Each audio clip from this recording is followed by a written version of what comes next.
Evening दोस्तों, स्वागत है आपका हमारे चैनल पर। आपके फेवरेट सीरियल इमली में चल रहा है हाई वोल्टेज ड्रामा, जहां देखने को मिलेगा कि अब आदित्य को मुंह तोड़ जवाब देगी इमली और कुछ ऐसा कह देगी जो उसके होश उड़ा देगा। आने वाले एपिसोड में देखने को मिलता है कि इमली आर्यन को लोरी गाकर सुलाने की कोशिश करती है, लेकिन तभी वो तो कुछ और ही गाना गा रही थी। आर्यन गुस्सा होता है और कहता है कि ऐसे तो सोया हुआ इंसान भी जाग जाएगा।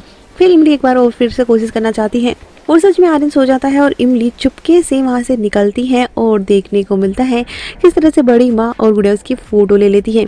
इमली यहाँ पर बड़ी चालाकी से वॉचमैन से कील निकालती है और पहुँच जाती है कि ऑफिस के अंदर और वो फाइल्स और सबूत ढूंढने की कोशिश करती है, लेकिन पीछे से आदित्य उसके सामने होता है और आदित्य कहता है तुम यहाँ पर जो ढूंढ रही वो सब कुछ हमारे पास है। जिसके बाद कहती है कि अच्छा तो तुम एक बता दो हमें क्यों बेगुनाह साबित करना चाहती हो, क्या तुम अभी भी हमसे प्यार करती हो? लेकिन इमली मुंह तोड़ जवाब देती है और कहती है कि हम काकी माँ और अर्पिता दीदी के लिए कर रहे हैं ये सब कुछ, और मैं उस परिवार को बिल्कुल भी दुखी नहीं देख सकती। और अर्पिता दीदी के साथ बहुत कुछ गलत हुआ है और मैं ये भी नहीं चाहती कि राठौड़ सर अब वो इस तरह से जल कर मर जाए। और वो जब तक आप बेगुनाह साबित नहीं होंगे तब तक उनको यही गलतफहमी होगी कि वो उनके अनिरुद्ध के मौत के जिम्मेदार तुम ही हो। इसके बाद में आदित्य कहता है कि और इमली साफ साफ कह देती कि वो अब उससे प्यार नहीं करती और हम इसलिए भी आपको बेगुनाह साबित करना चाहते हैं क्योंकि जिस परिवार से आपका रिश्ता है उस परिवार ने हमें बेटी बनाकर विदा किया है।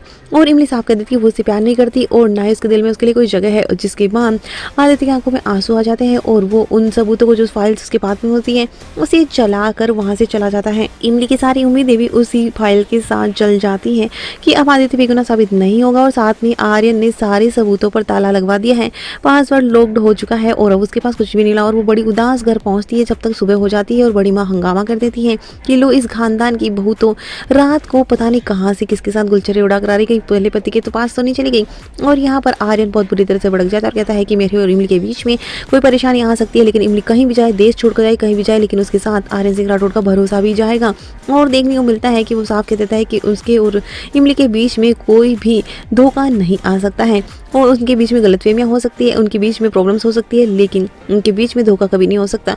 और वो इतनी देर में अर्पिता और नर्मदा काफ़ी खुश हो जाते हैं कि आर्यन ने एक बार फिर से किसी पर भरोसा करना सीखा है। इमली आर्यन को जाकर सब कुछ बता देती है, लेकिन आर्यन को सब कुछ पहले से पता होता है। वहाँ पर सीसीटीवी कैमरा लगे होते हैं और उस फुटेज से सब कुछ आर्यन को पता चल ही जाता है। और इमली शॉक्ड है और इमली कहती है अब हम कैसे बेगुनाह साबित करेंगे और तुम्हें जलता हुआ नहीं देख सकते।